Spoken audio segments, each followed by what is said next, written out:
ძალიან დიდი მნიშვნელობა ენიჭება მაცხოვრის შობის დღესასწაულს.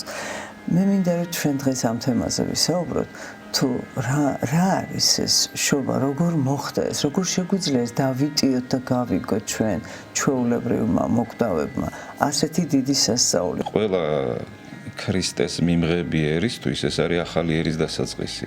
ეს არის კაცობრიობისთვის ახალი ერის დასაწყისი. იმიტომ რომ მოხდა რაღაცა დიდი ცვლილება.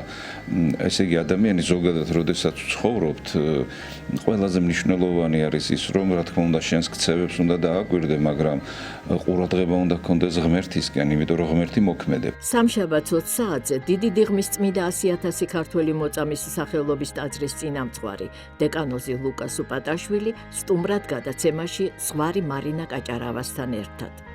თითქოს რაღაცა ძალიან ჩვენი და ძალიან ქართულია დიდება მაღალთაშინა ღმერთსა, როდესაც ისმის, მე მგონია რომ რაღაც თითქოს გესმის ეს ხმა, ამის ექო ისმის 2000 წელზე მეტია.